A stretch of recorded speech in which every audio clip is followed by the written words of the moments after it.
நன்னம்பிக்கை வைப்பு என்னும் பாவ விமோச்சன திருமந்திரத்தின் சிறப்புகளையும் மகிமையையும் சாலைமணி அண்ணன் அவர்கள் நம்மிடம் பகிர்ந்து கொள்கிறார்கள்.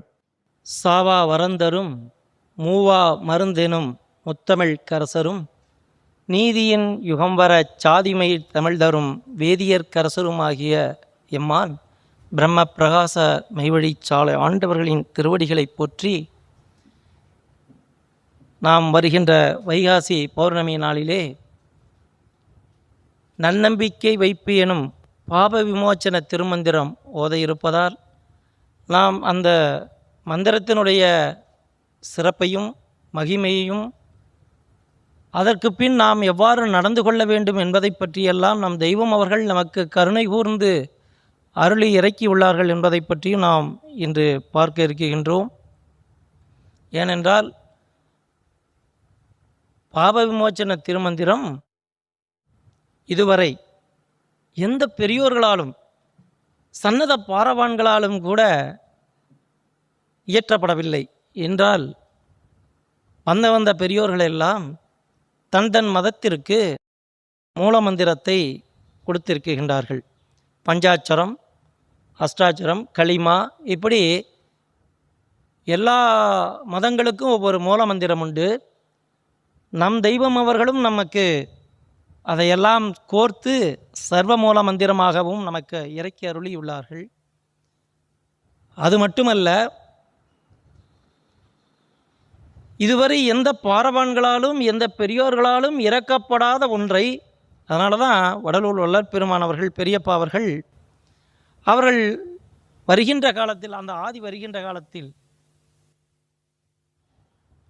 அவர்கள் பலவற்றையும் செய்து காட்டுவார்கள் என்றெல்லாம் அவர்கள் குறிப்பிட்டது போல, அந்த செயற்கரும் பெரும் செயலை அவர்கள் என்ன செய்வார்கள் என்றால், இதுவரைக்கும் எந்த பெரியோர்களும் செய்யப்படாத ஒன்று என்ன என்றால் பாவ விமோச்சன திருமந்திரம் என்று எடுத்து வைத்தார்கள். இதுவரைக்கும் எந்த பெரியோர்களும் பாவம் போப்பதற்காக மந்திரங்கள் இதுவரைக்கும் எடுத்து வைக்கல. ஏன் என்று சொன்னால், அவர்களே அந்த தவநிலையில் நின்று ஏறி தாங்கள் பெற வேண்டியதே ஒரு கஷ்டம்.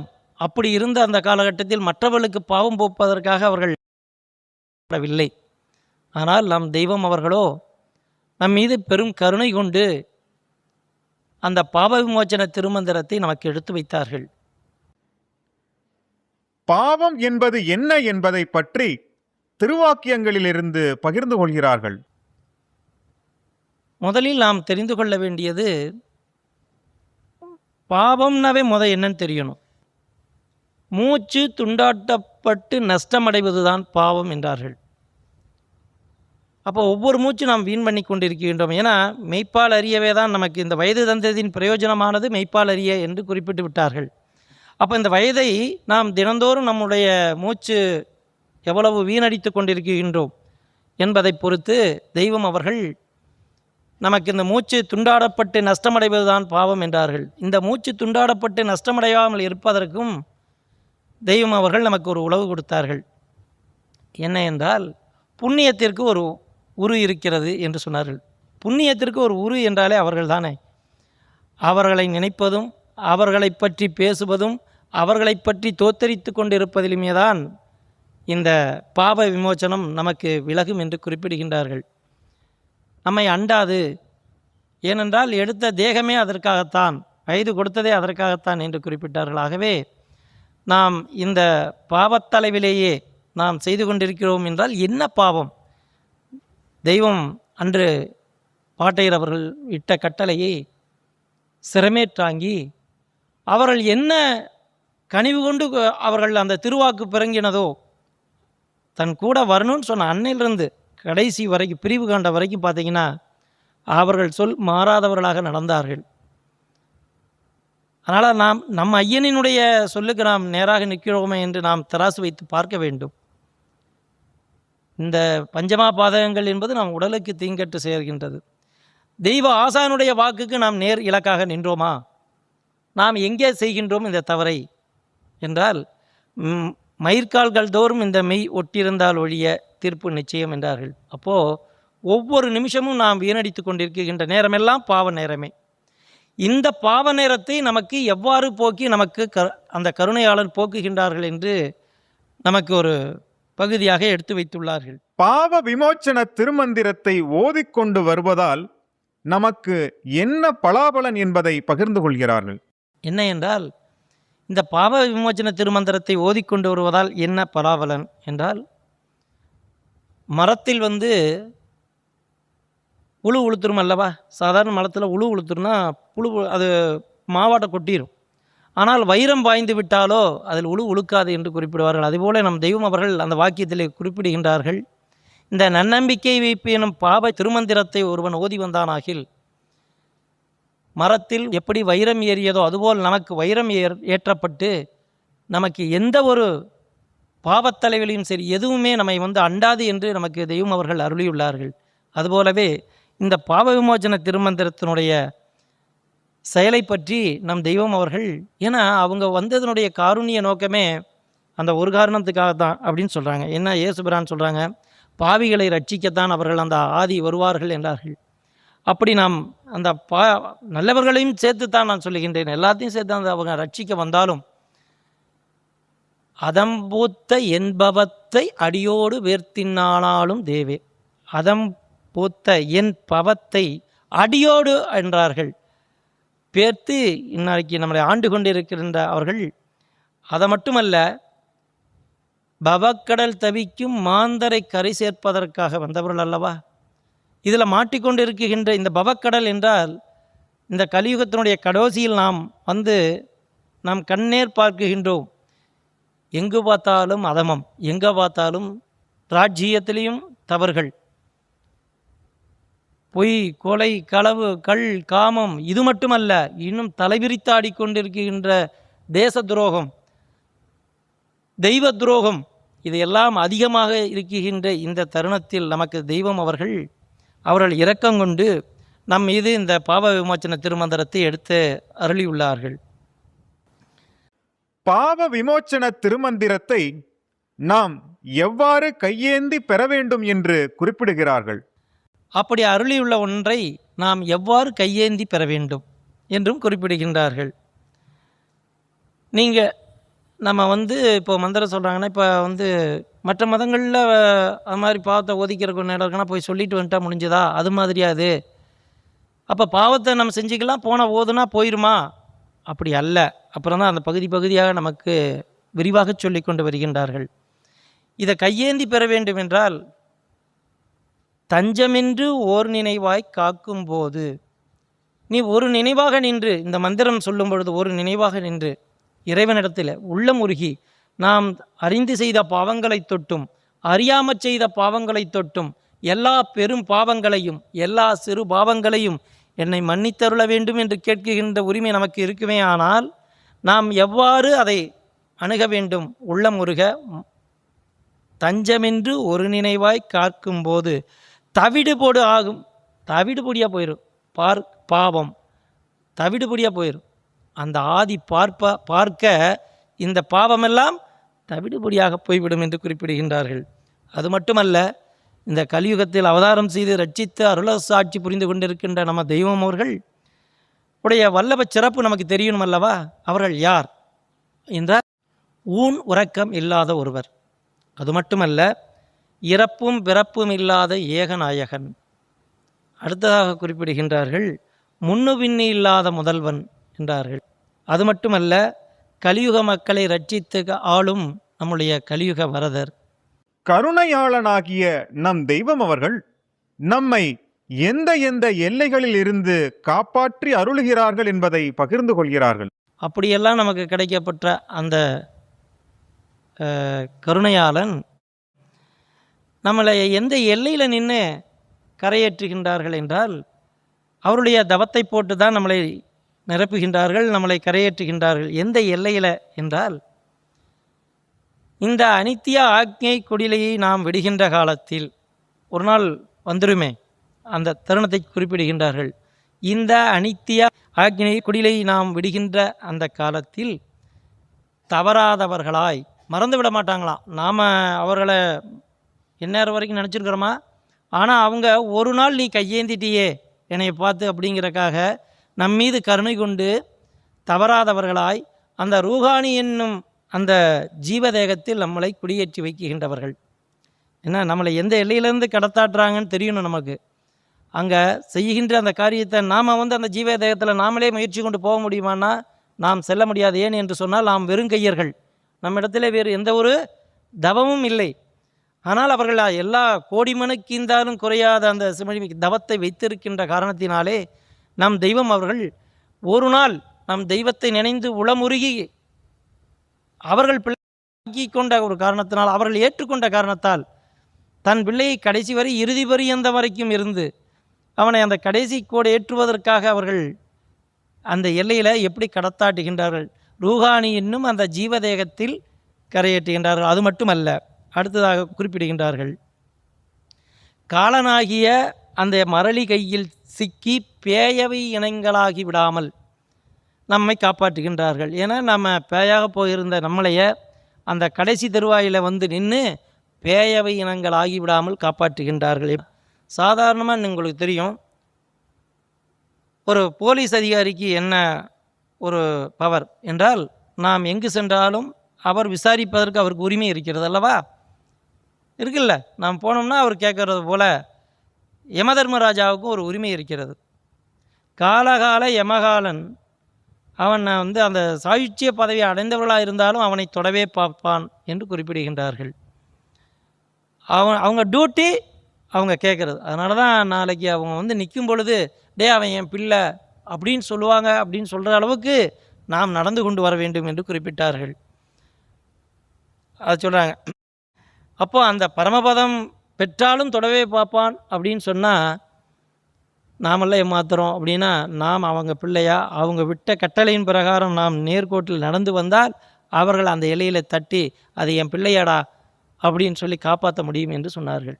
அது மட்டுமல்ல, நரக எரி நெருப்பில் நாம் சிக்கிவிடாமல் ரட்சிக்கின்றார்கள். எந்தெந்த இடத்துல பண்ணுறாங்கன்னா, நாம் இந்த அனித்திய ஆக்கிய குடிலை விடுகின்ற காலத்தில் அந்த ரூஹானி என்னும் அந்த ஜீவதேகத்தில் நம்மை குடியேற்றி வைக்கின்றார்கள்.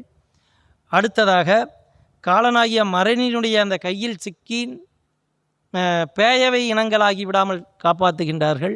அடுத்ததாக நரக எரியரிப்பில் போட்டு வதைக்காமல் நம்மை காப்பாற்றுகின்றார்கள். அது மட்டுமல்ல, அந்த நெருப்பாறு மயிர்பாலம் என்ற அந்த நுண்ணிய அருந்தளத்தில் இருந்தும் நம்மை காப்பாற்றுகின்றார்கள்.